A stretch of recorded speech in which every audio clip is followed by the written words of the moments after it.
part of the Press Play Podcast Network.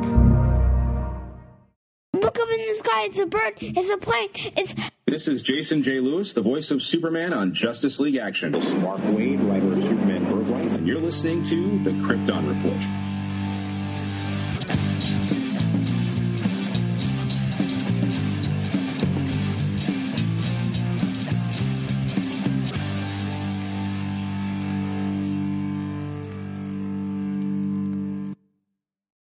Welcome to the Krypton Report podcast. I'm your host, Tyler, the Superman of Blue, the man of tomorrow.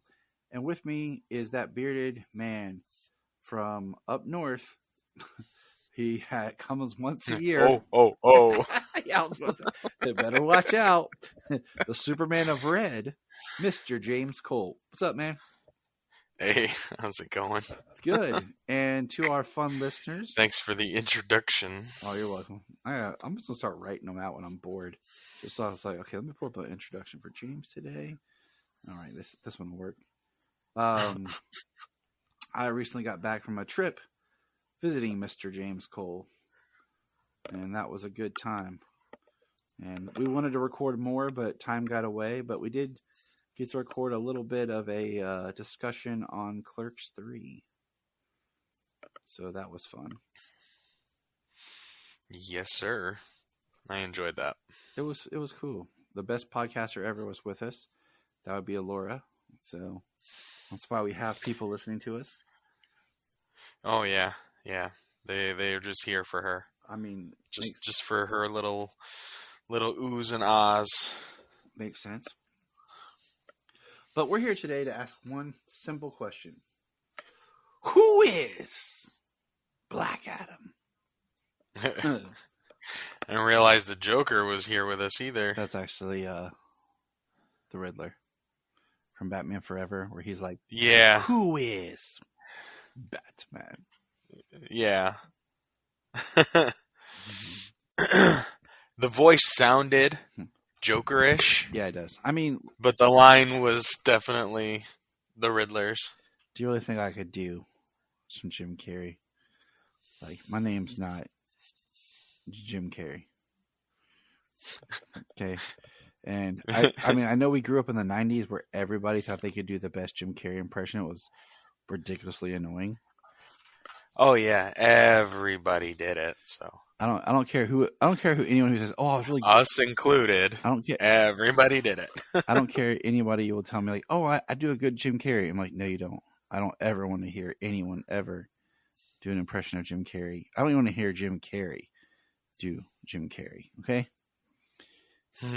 Same thing with Austin Powers. Okay.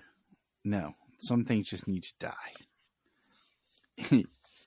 That's evil, and evil dies tonight. Okay, I'm done. Let's move on.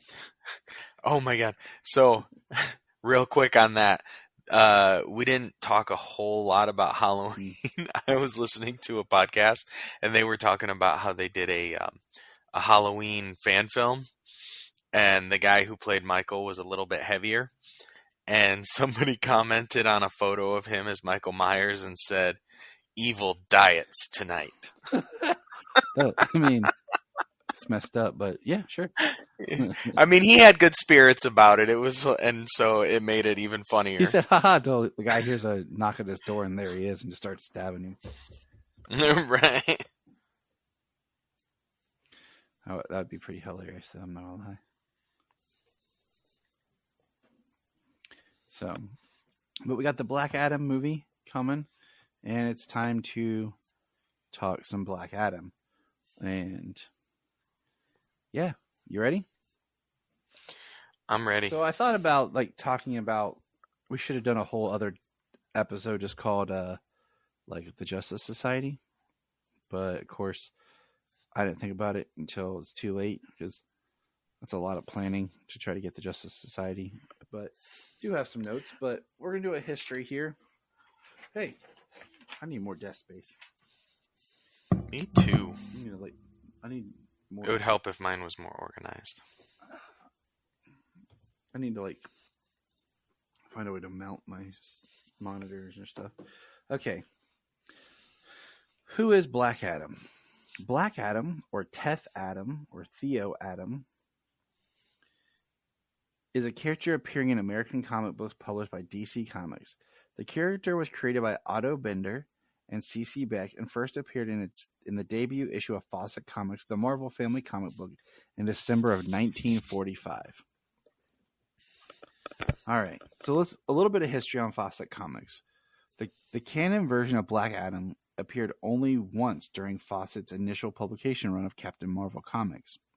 In Marvel Family number 1, Black Adam is an ancient Egyptian named Teth Adam, i.e. Mighty Human, who was chosen by the wizard Shazam to be his successor due to his presumed mortal purity.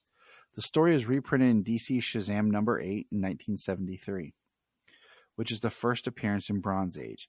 When Teth Adam says the magic words Shazam, he is transformed into Mighty Adam, a superpowered being possessing the same powers that Captain Marvel would later be granted. However, Mighty Adam is soon corrupted by the vastness of his power. Originally, the wizard Shazam granted Adam powers derived from ancient Greco-Roman deities, or deities, however you pronounce it. But later in the series, it was changed to Egyptian deities, which is a very interesting concept when we get into like the mythology, the gods and goddesses and stuff like that with magic. Deciding that he should rule the world, Mighty Adam overthrows and kills the pharaoh and assumes the Egyptian throne. Angered by his betrayal, Shazam renames his errant champion Black Adam, and unable to revoke the powers he gave Adam, banishes him to the distant star in the universe. Black Adam spends the next 5,000 years flying back to Earth. By the time he makes it back, in 1945, Shazam has appointed 3 new champions to take his place: Captain Marvel Jr., and Mary Marvel. Adam attempts to take over the world because the Marvels seek to console with Shazam, who tells them about Black Adam. Adam succeeds in gagging Billy and Freddy while they are talking to Shazam. He then ties them up, planning to kill them later. Uncle Marvel releases them while Mary battles Black Adam, enabling them to transform. Adam does battle with the trio known as the Marvel Family, but since all are equally invulnerable, the fight goes on without resolution. The non-powered Marvel Family member Uncle Marvel gets an idea from Shazam and tricks Adam into saying Shazam. Or say it like Digimon Hansu. Shazam. Say it, my name. Reverting him to Teth Adam. 5,000 years of aging catches up with him in an instant when Captain Marvel knocks him out seconds after the transformation and he dies, becoming a skeleton. Black Adam wore a costume on was identical to Captain Marvel's except black instead of scarlet and capeless. Alright, so that's the Fawcett comic history of Blackie Adam. Blackie Adam. Yeah. Interesting what little bits have kept. It's pretty much, the same kind of origin that will get replayed over and over. Not much has really changed from that. Not entirely too much, you know. And we'll get there. And we'll get into that more. But as we talked about this episode, you were going to read some Black Adam comics. Did you get a chance to? Yes. I read a couple of them. Unfortunately, I didn't get to read, which I only just recently, like as of today, found out that a good run of his that kind of started his anti-hero traits came out of the 52 series. Yeah. So I heard that's a really good one. Like I said, I just found that one out today. So I actually haven't had a chance to get into that one because I was reading some other ones. And, you know, part of what I was reading is is the current stuff that the Justice Society Secret Files comics as well, leading up to the movie. Nice. So, Okay. The one that I read recently that I had never read, and I kind of forgot about it, is because, of course, we've talked about it, and then I recently talked about it on Shazamcast, looking at more of the New 52 Black Adam Shazam, which was where stuff's really taken from, because that was the last time we had a really good modernized reboot. More of the Black Adam portion of that story, and much of his origin is similar. There were a few differences in that, and we'll hit on it a little bit here. But I knew at the end of that he died. He turned to dust. But then I remember later on in Forever Evil, he shows up, and that was part of the biggest thing. Was where he had his what do you call it? Anti-heroism because all the heroes were gone in Forever Evil, and Black Adam kind of, took over. But I was like, wait, he was dead. So I read the Forever Evil Villains Month issue of Black Adam that was the story of them bringing him back to life.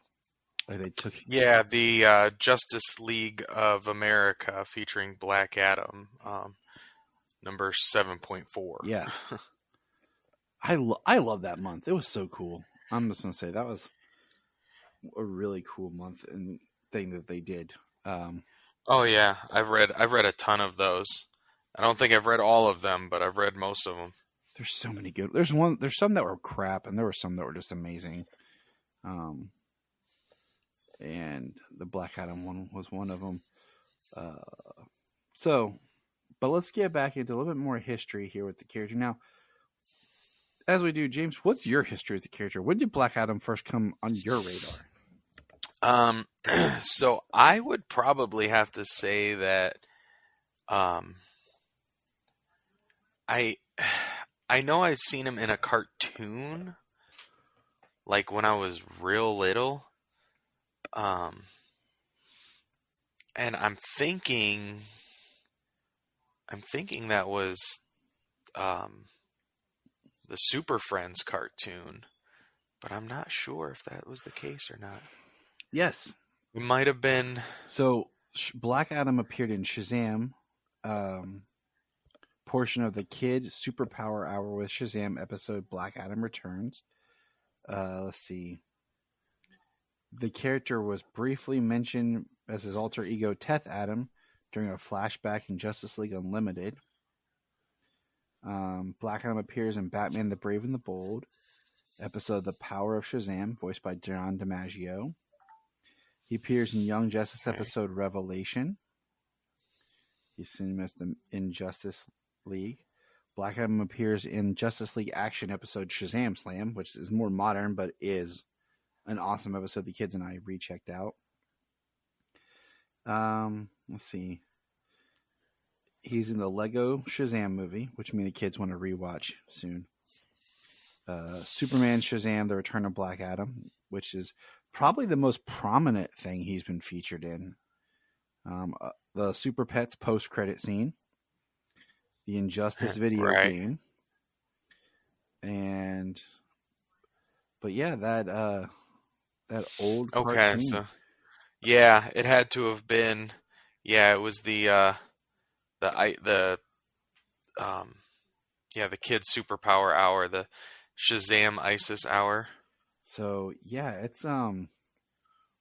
it's very interesting how. And that was just some kind of rerun. Mm-hmm. So I've known about Black Adam for like a really long time. And it's just in passing because he's like the antithesis of Shazam, who was always Captain Marvel. So it's so interesting because in one way he is the opposite, but then at the same time you have something like Sabak that's the evil version or the opposite. You know what I'm saying? It's like two ways of looking at what is opposite.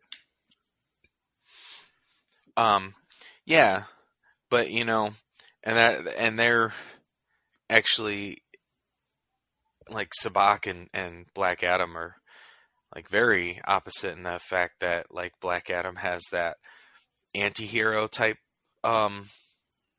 role where he is the ruler of a country and like he's a good ruler to his people. Mm-hmm.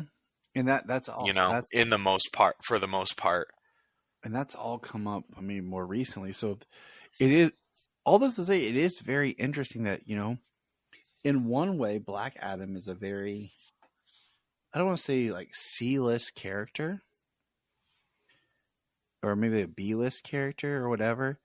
But with the film and the way they're doing this, and especially with the way The Rock is handling it, like they're trying to elevate him. And I mean, even in the comics over the past few years, they've put him in more stuff, and we'll get there as we go through the history here. But it is interesting how little the character has actually been in things, like sitting down and thinking like he wasn't in Justice League or Justice League Unlimited. But then in the 1970s, DC Comics licensed and acquired Fawcett characters.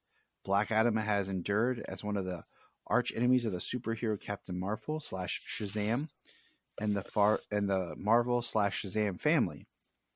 Black Adam was originally depicted only as a supervillain of ancient Egypt. So let's get into pre-crisis. While he is defeated in the same story in which he debuted, the DC version of Adam is resurrected nearly 30 years later in Philadelphia by Dr. Savannah. He has a reincarnation machine and DC Comics Shazam revival of the Marvel family characters. He destroys the machine so it cannot be used against him, much to Savannah's annoyance. According to Shazam number 28, Black Adam's first Bronze Age appearance, but second actual appearance after Marvel Family 1, Black Adam gets his powers from Su, which is for stamina, Hershey, strength, Amon, power, Zeti,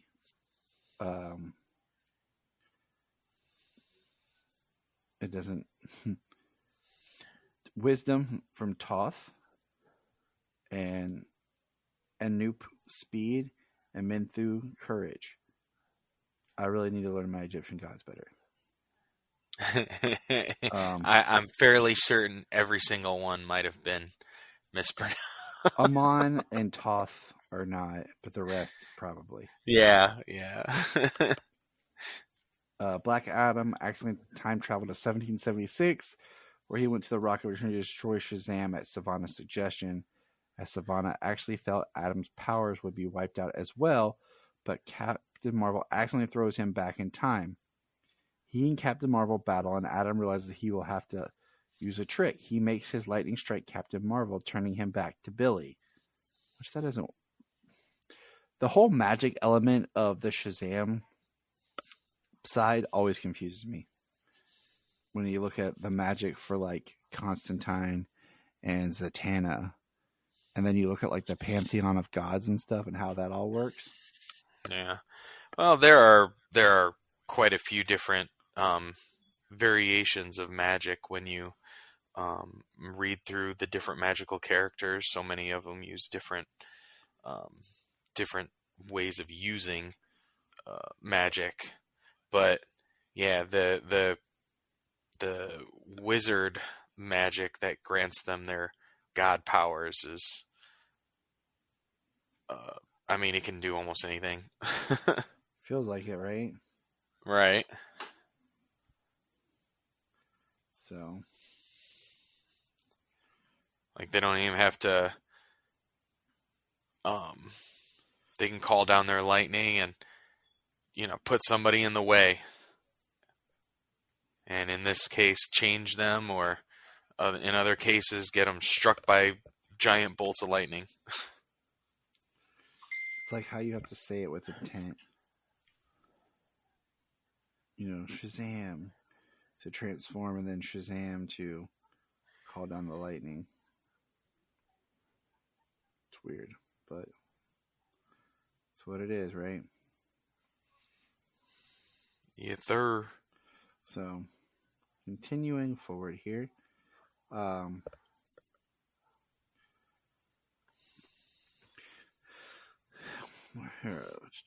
Shazam tells Black Adam once again he's tricked into saying Shazam where he goes to get his revenge and gets amnesia from a punch by Captain Marvel.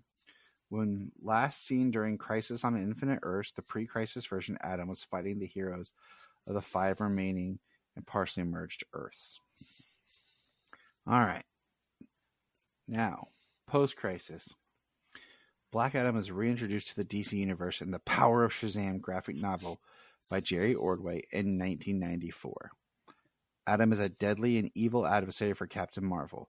In this revised origin, Teth Adam was born September 11th, 1279 BC. Teth Adam is the son of the ancient Egyptian pharaoh Ramses II and impresses one of the high priests, the wizard Shazam, with his good deeds. The wizard gives Teth Adam the power to become the superhero Mighty Adam by speaking the name, you guessed it, Shazam. Shazam. An acronym for Mighty's powers, and it's the same gods again. He does not draw power from Shazam due to the Demon's blaze making a deal with the Egyptian god Set. The demoness, never. Well, those words I have not seen. Demoness Blaze had made a deal with the Egyptian god Set. Mighty Adam serves as Egypt's champion for many centuries, but because I can't talk, I'm done. Peace. But becomes corrupted by the charms of a mysterious woman, revealed to be Shazam's evil daughter Blaze in disguise. Okay, that's pretty sweet. The bewitched Adam is convinced that he and his mistress should rule Egypt, so he kills the pharaoh and appoints himself ruler. Shazam learns of this and strips Adam of his powers, encasing them in a mystical scarab necklace. Adam's depowered body rapidly experiences the aging process that the magic had staved off. Man, I can't talk. Why aren't you reading? And the former hero withers away in a dry cadaver in seconds. Shazam buries both the body and the scarab in a tomb of Ramses II, where he plans for it to remain for all eternity. In death, the former hero is referred to as Kim Adam, or Black Adam. Disillusioned by what he perceived as Adam's betrayal, Shazam waits several millennia before appointing a second champion. During the late 20th century, an unscrupulous archaeologist aide named Theo Adam finds himself assigned to the Malcolm expedition financed by Savannah. They excavate the tomb of Ramses II. Adam uncovers Black Adam's tomb in a secret passageway and leads his superior, C.C. Batson, and his wife Marilyn to the discovery. Upon first sight of Black Adam's scarab, Theo Adam becomes obsessed with the artifact, kills both Batsons in order to steal it. Escaping Egypt, Theo Adam soon made his way back to America. So that's a very different, more possession style Black Adam. As we know, Theo Adam will then release the power and everything. But really tying it back to Billy, what do you think about that? Yeah, the how his parents were the archaeologists and they were killed. That is an interesting connection as to why they would be there, why he would become the champion and everything. I don't think it has. I mean, we know that he's an orphan child, but that's it. Right. It's very interesting.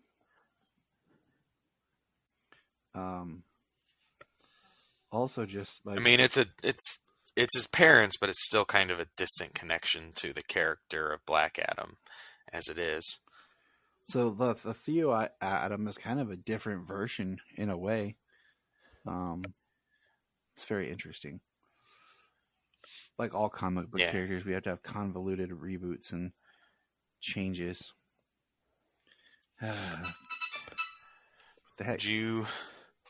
Huh? What the heck, James? Your phone ringing. Oh, sorry. Yeah. I got a notification. It better be. You have to go fight some crime. Of course. Okay. Well, I'll allow it. All right. Give me a second. Add in the air effects. Whoosh. And he's back. Whoosh. All right. So then time goes on and we get a JS. Black Adam reforms. we get the JSA series Black Adam Reforms. Although Adam appears during the Power of Shazam ongoing series, its first year of publication as a villain, towards the end of the series run, Adam returns and announces that Black Adam and Theo Adam are separate personalities. Great. Just what we need. Yeah. A massive superpower with multiple personalities.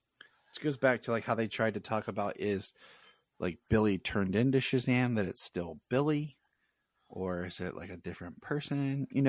I think it's the same person. Theo, Black Adam.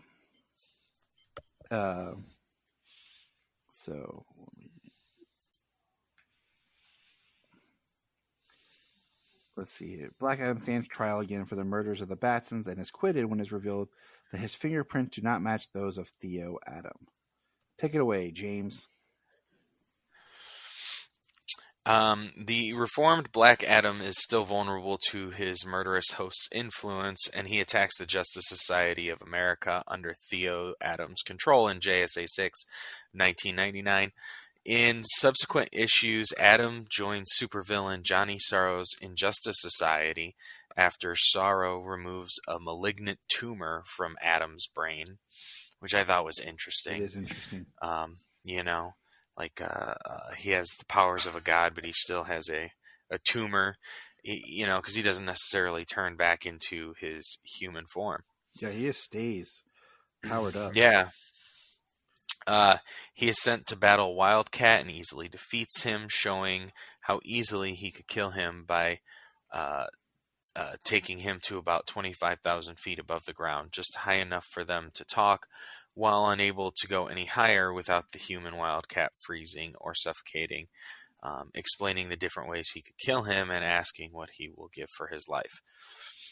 Black Adam helps the JSA battle the Sin Eater, a Thanagarian demon claiming to be free of Theo's influence. Once again, a repentant Black Adam requests membership into the Justice Society and is granted a probationary membership in JSA of JSA number 21. So that tells you right there why and how we start to have more of this history with the Justice Society, and why they play a larger role in the overarching character that is Black Adam. Which is, really cool that they are going to play an important role in the movie. Which makes sense, it's like he's the central character, but then you have this team that he has a history of that you can help build up to just bring history with and opposed, apparently. And, because we'll get there, but I liked reading about how Black Adam and Atom Smasher were actually friends. Like, they have a history of a friendship.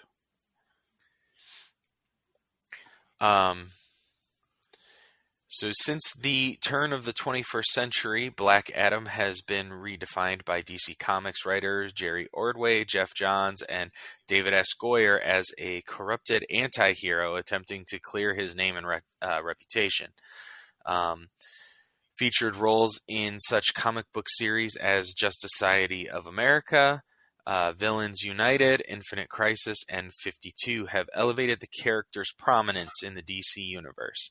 In 2009, Black Adam was ranked as IGN's 16th greatest comic book villain of all time. Interesting. 16th is pretty high. It is. For a character... There's a lot of villains. And especially as we go through a lot of characters, or a lot of this story, where we're like, okay, you know, it's one of those characters that feels like they're there a lot, but they're not as much. It's interesting. During the tenure of JSA, writer Jeff Johns and David S. Goyer redefined Adam's personality and background, focusing on the character's old-fashioned and militant ideals of justice and his strongly opinionated attitude. Despite this, he has stated on many occasions that he respects the Justice Society, particular members such as Jay Garrick. Interesting. Several other JSA members are shown to be skeptical of Adam's reformation. Primarily among them is Atom Smasher, who later becomes Adam's close friend after Adam sympathizes with the decisions to kill the near-immortal Extant to save his mother.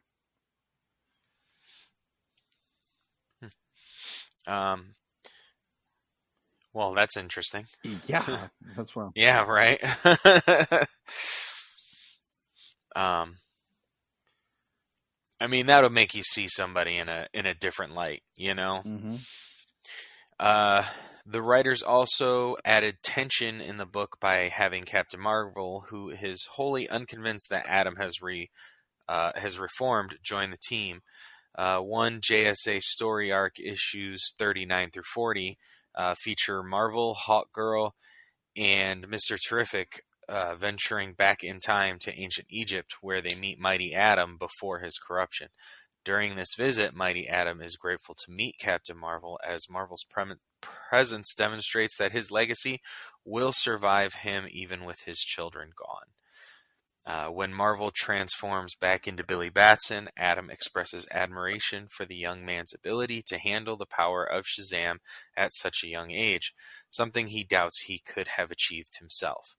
After returning to the present, Marvel notes that he has a better understanding of Adam's motives now after learning about the loss of Adam's family.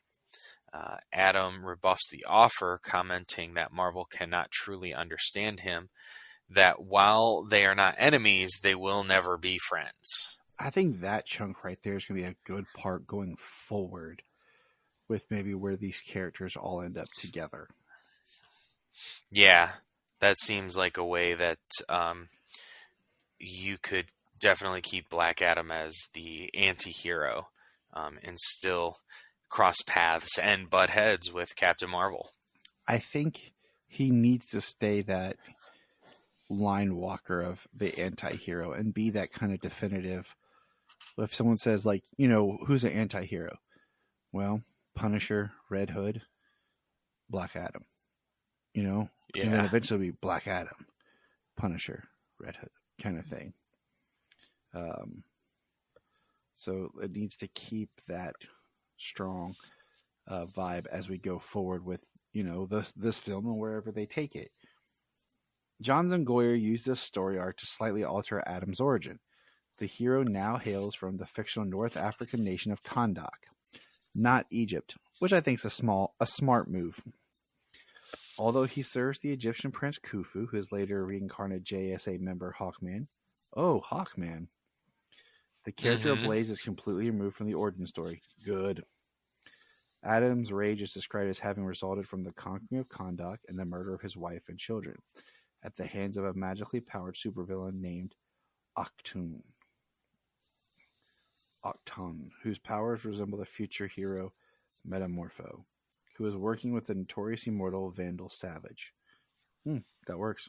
Mighty Adam kills Octun during the struggle and returns to Kahndaq to reclaim it by any means necessary, including murder. The wizard Shazam does not agree with Adam's action and robs Adam of his powers and kills him. I like the idea that he can't take the powers back. Once he bestows powers on a champion, he can't take them back. The wizard, that is. Right. Well, which would make him incredibly selective. Right. I think on who would be able to do, you know, on who he thinks could withstand them. I think that's what makes it so that Black Adam is still a force to be dealt with, is because he can't just be like, I'm taking him back. So then we jump ahead to the JSA Black Rain, number 45, 2003. Black Adam and his teammate, the Atom Smasher, both defect from the Justice Society. During the next few issues, Adam forms his own organization which administers justice the way Adam wants it, an eye for an eye. His roster includes a mix of DC's heroes and villains, including Atom Smasher, Brainwave, who is possessed by Mr. Mind, might I add, Northwind, and the rest of the Fahera, Nemesis, and former JSA museum curator Alex Montez, the human host of the demon Eclipto. Eclipso, who I thought was a horrible character until season 2 of Stargirl. And that was a really good season. And he was a really good villain. Yeah, he was pretty dark. Adam's Collective executes Cobra, a villain who has been acquitted by the legal system. When the JSA could have spared them his escape and the hassle of a trial simply by killing him when he was first captured, Adam then turns his attentions to his old homeland of Kondak, now ruled by a militant dictator whose actions had long been ignored by the United Nations. Late in 2003 began the publication of the JSA Hawkman crossover story arc titled Black Rain, written by Jeff Johns alone, which features Adam and his militia hostile taking over Kondak. A war soon breaks out with Adam, his comrades, and the Kondak people on one side and the Justice Society on the other. The dictator is finally killed by Atom Smasher. By the end of the arc, the JSA leave Adam in control of Kondak, provided that he does not leave its borders, convincing him that he can not enforce his rule on the world, or he is no better than the dictator he defeated.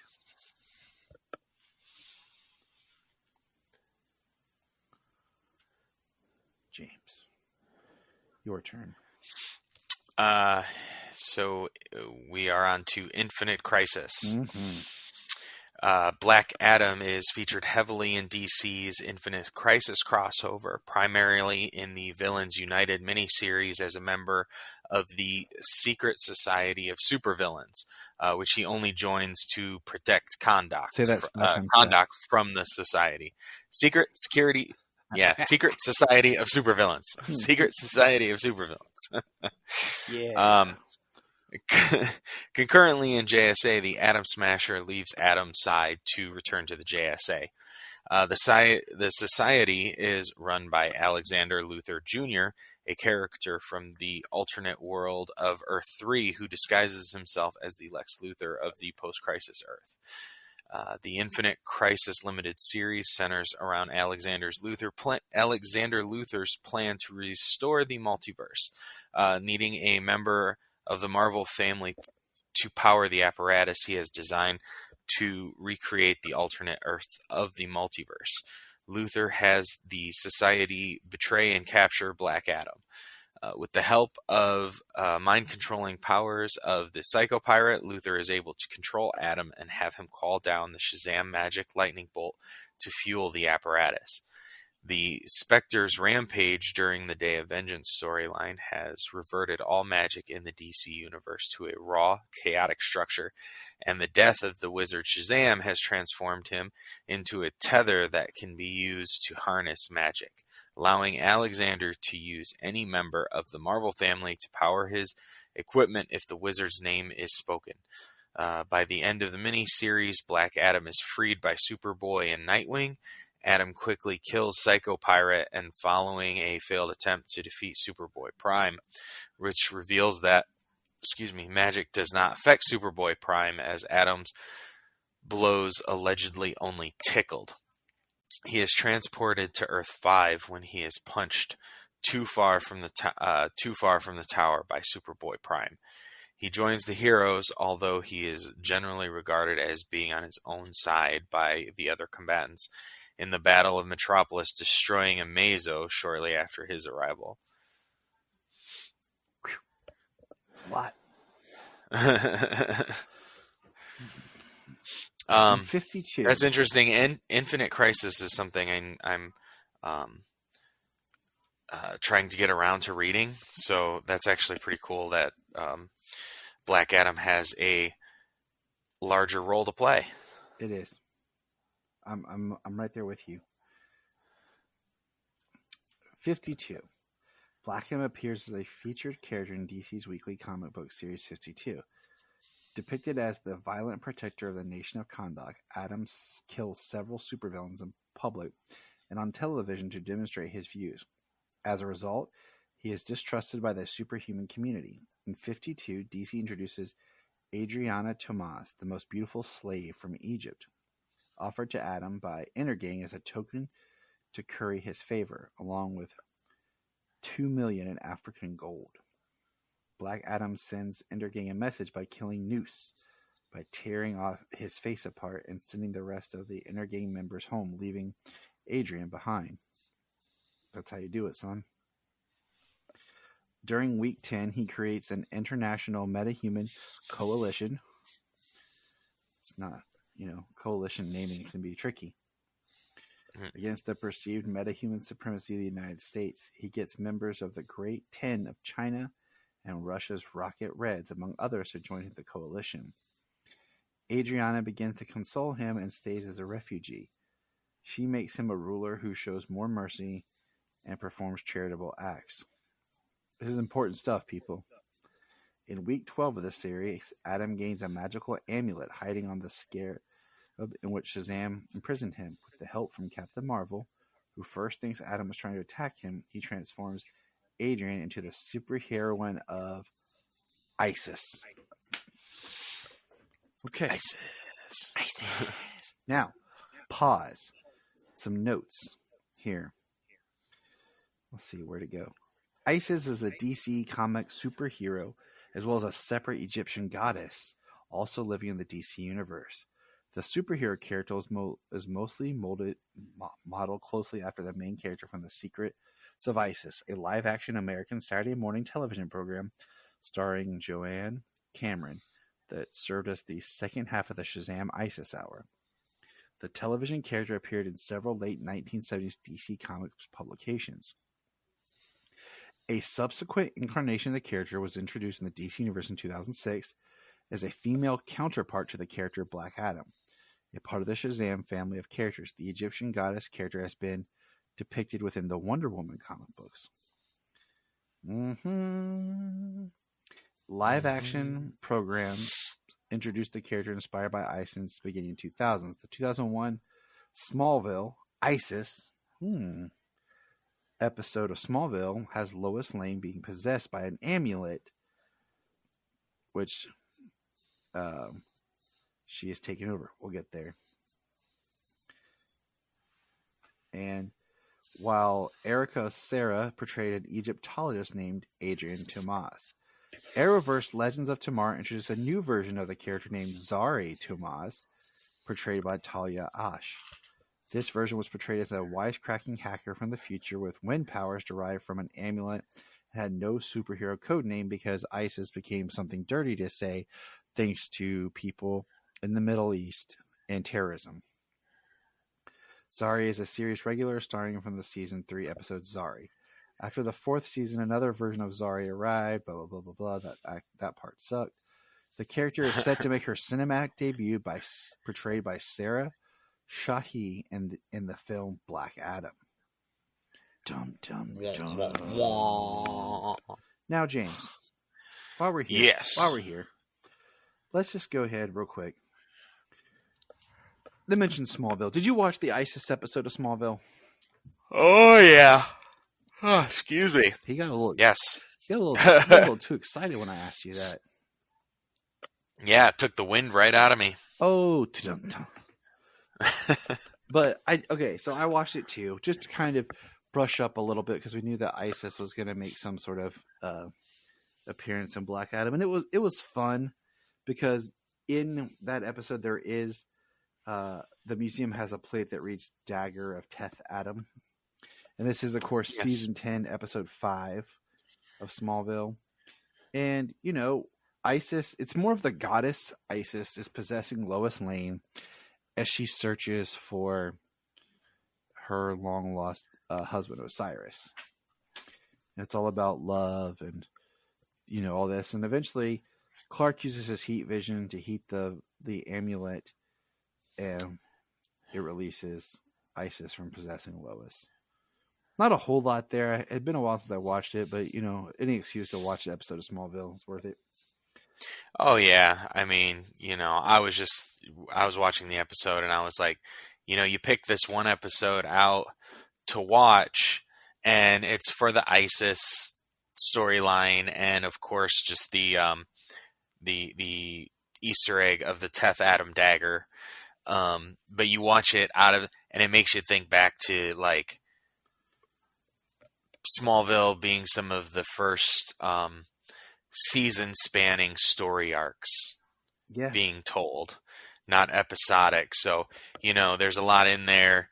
At the time, there's that dark influence that's going over, and everybody's distrusting of the vigilantes and things. And then, of course, the love story being the catalyst for ISIS, and then connecting that to what had been happening with Oliver and Chloe and Lois and Clark. Now, I'm throwing this out there based on, this is my theory, and it's just a feeling, like Bruce Wayne said, just a feeling, that the Isis that we'll see in Black Adam will be like the reincarnation of his wife. Yeah. Just a that's something. Just a feeling. Right. So we're in 52, right? Yeah, we're 4 weeks later in week 16. He proposes with a jewel given to Cleopatra by Caesar, and the two are married, with Captain Marvel and the rest of the Marvel family as witnesses, Mary as a bridesmaid. Renee Montoya and the Question prevent a suicide bomber, a child sent by Inner Gang, from ruining the wedding. For this, they were awarded the country's highest honor, the Order of the Scarab, by Black Adam. Although he is furious to find Renee is missing the ceremony while sleeping with a Kandaki woman from sorrow over killing a child. In 52, week 23, Black Adam and Isis, with the assistance of the Question and Renee Montoya, to find Isis's brother Amon. Due to a failed escape attempt, Amon suffers near-fatal wounds from repeated beatings, meaning that he will never walk again. In order to save his life, Black Adam bestows a portion of his power on the boy, as Captain Marvel did for Captain Marvel Jr. Isis's brother then became a new addition to the Black Marvel family under the name Osiris. They helped the Marvels beat the demonic Sabbac, using their lightning strike on Halloween when he tries to sacrifice children to the demon Neron.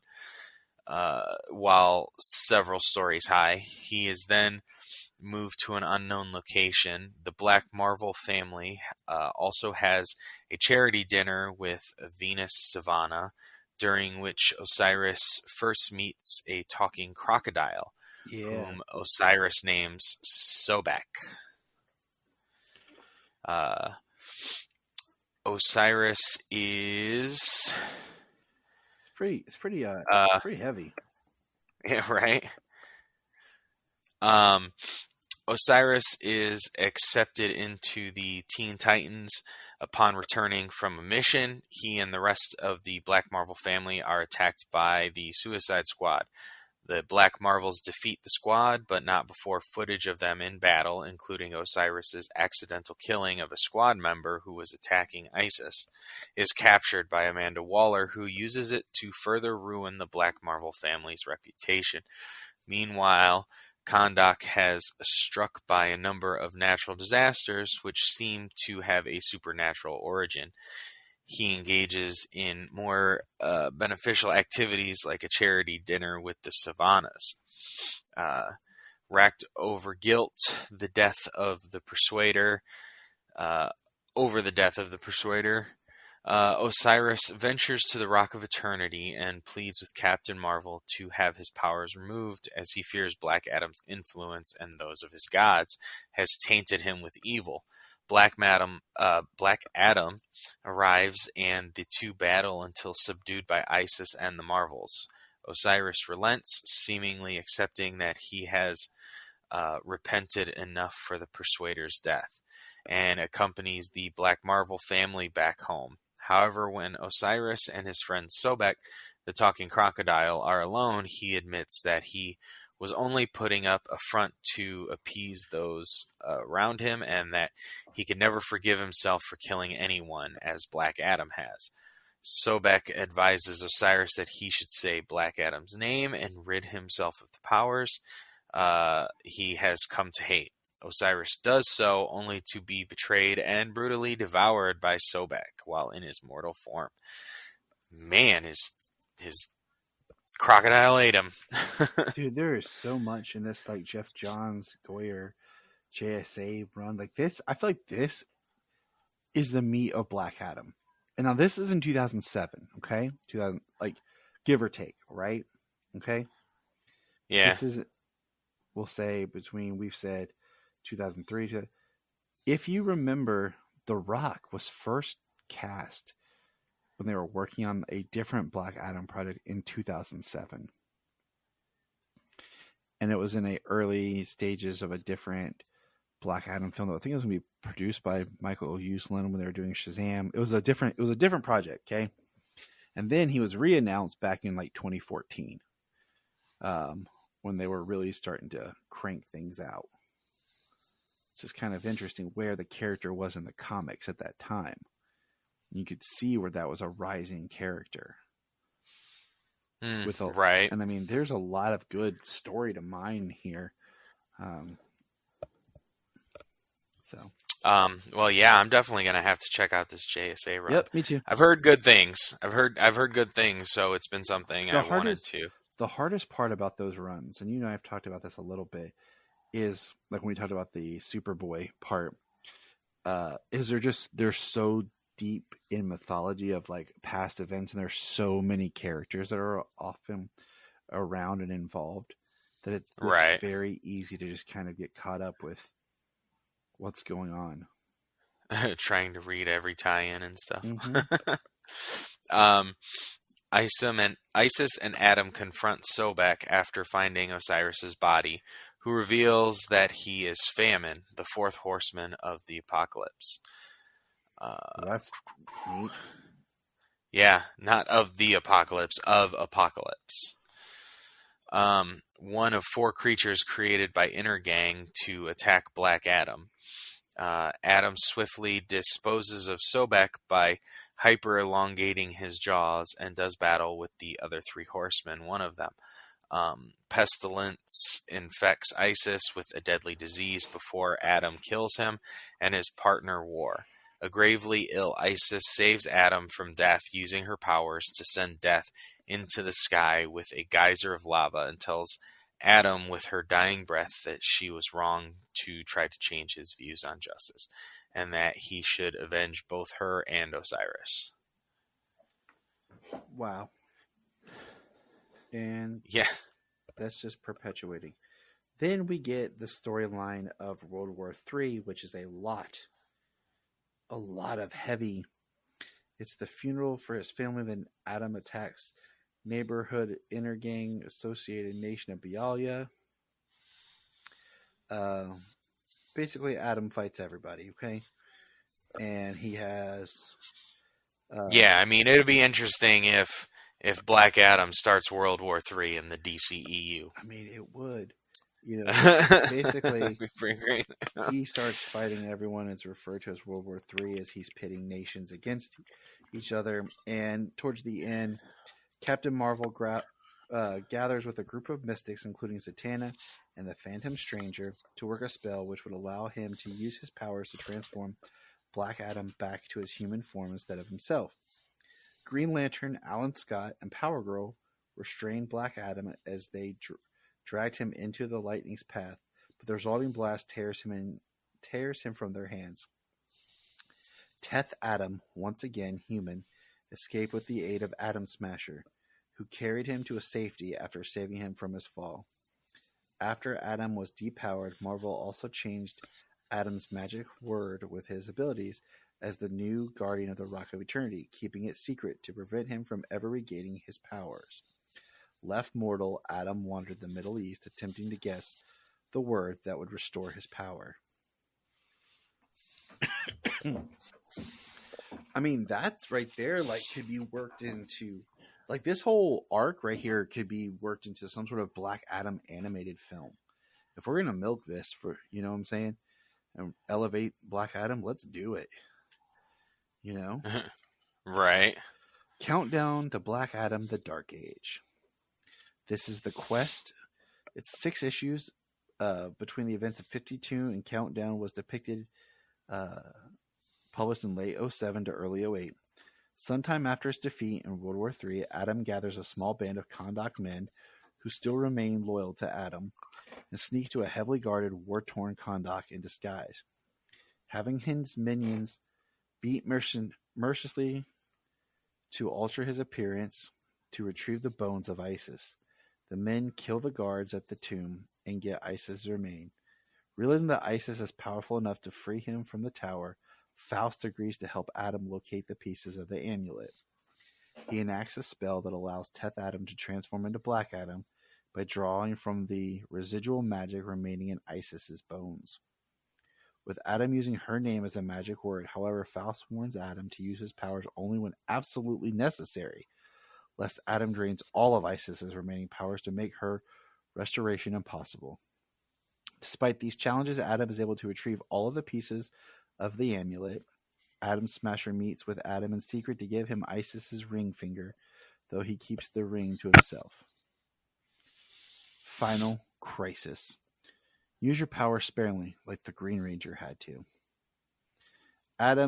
Black Adam is featured in Final Crisis 5, assisting a small group of Earth's heroes, many of whom he fought before in battle against Darkseid's forces. Black Adam battles Mary Marvel and perceives a leering old man inside of her. He attempts to kill her, but is stopped by Talking Tawny and Shazam, Freddie Freeman. Adam is subdued by enemy forces. And that's the last Black Adam story before the New 52. And wow. And so New 52 we've talked about before, his origin. Just go back and listen to a previous podcast. We talked about the Forever Evil storyline. We'll jump there. Where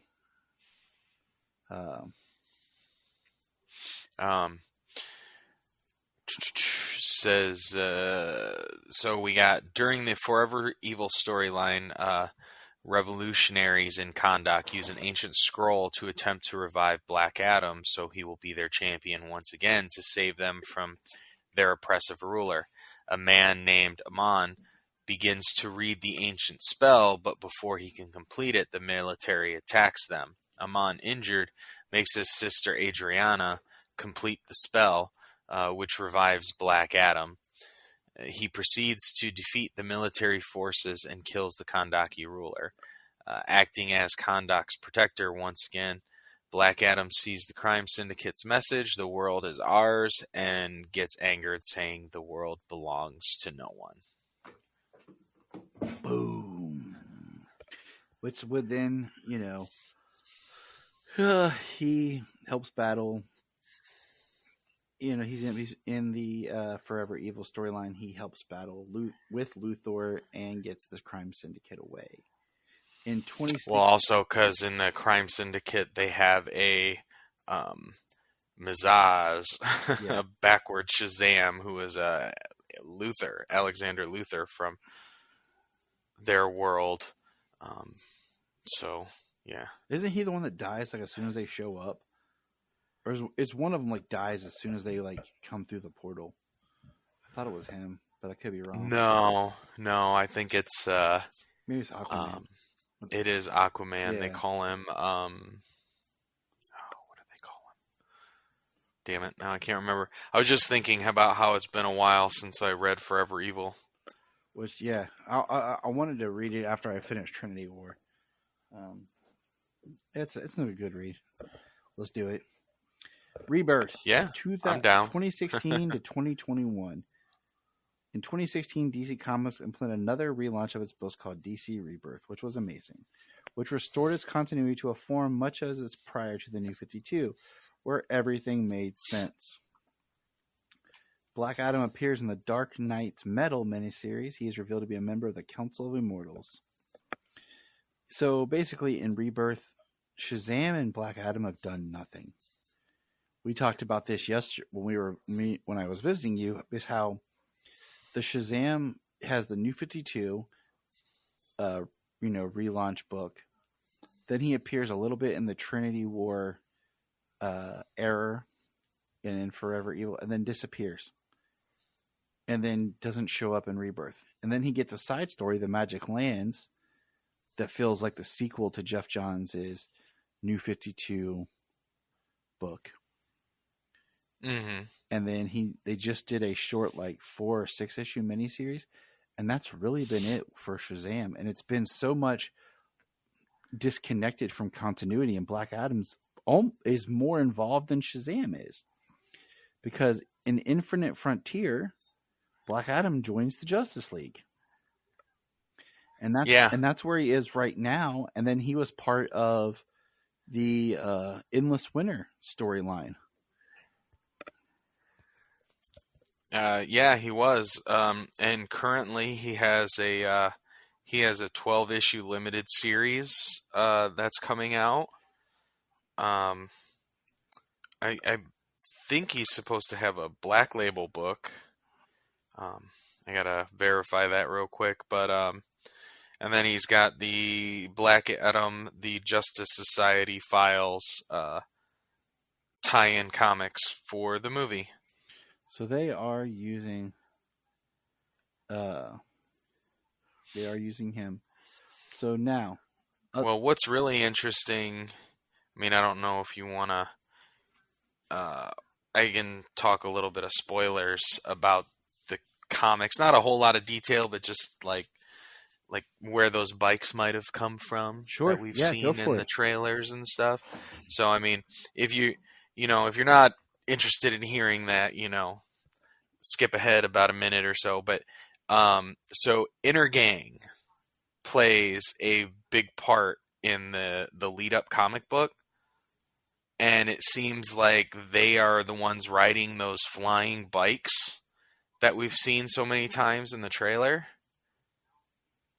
Okay. Oh, that was one of our speculations.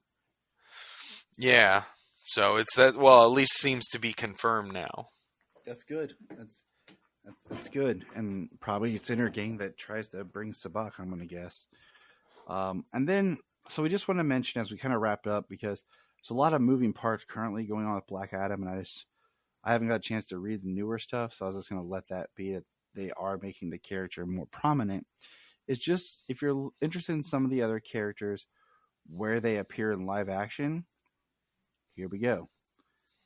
Dr. Fate has appeared in Smallville and the Absolute Justice episodes.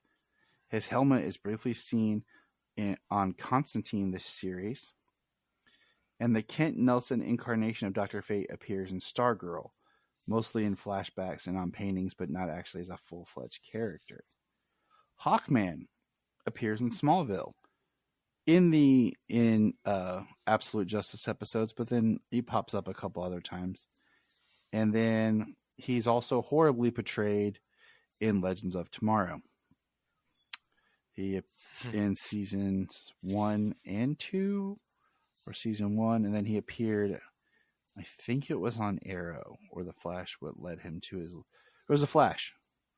He appeared in The Flash, leading into Legends. I was not a fan of that Hawkman. I just didn't like the actor, just their story, how they did things. So, and then Atom Smasher is seen in season 2 of The Flash. It's an alternate Earth version, Earth 2 version, and then I don't think Cyclones appeared anywhere. But that is our Who is Black Adam, giving you a little history of the character and some knowledge that we're starting to theorize may help pop up your understanding of the film. Yeah.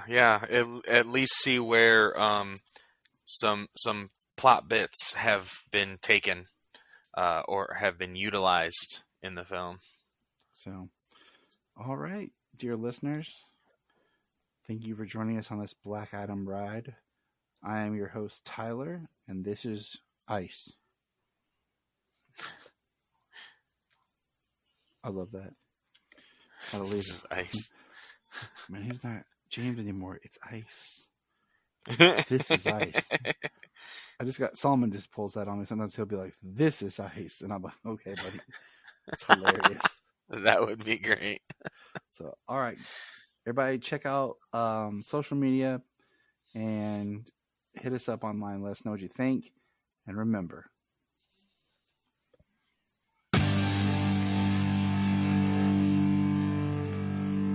Look up in the sky. Yes, it's Miss Sailor. We just want to say, if you've enjoyed this podcast, please check out other podcasts on the Press Play Podcast Network. Remember to check out Krypton Report on all social media platforms. Go to linktree.com/Krypton Report. You find all of our information right there. $1 a month, you'll get extra special content that you don't get on the main show, like movie commentaries and whatever else comes out of our mouths. So check it out, patreon.com/Krypton Report.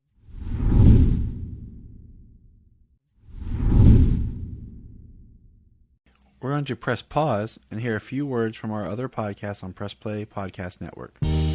Hello, Brooks here with the Books with Brooks monthly book club podcast. Here's how Books with Brooks works. We read one book a month and then we talk about it. Classics like Stephen King's The Shining, debut novels like We Are the Brennans by Tracy Lang, and tons of other compelling, life-changing stories, one book and 1 month at a time. So come read along with us and then listen in. If you are like Tyler and James and can't get enough super talk, check out these other podcasts. Digging for Kryptonite, Supergirl Radio, The Last Sons of Krypton, the Superboy Legacy Podcast, All-Star Superfans, Superman the Animated Podcast, The Aspiring Kryptonians, Always Hold On to Smallville, Caped Wonder, The Geek of Steel, and Truth, Justice, and Hope Podcast. This is Dan Jurgens, and if you want to have a good time, keep listening to the Krypton Report.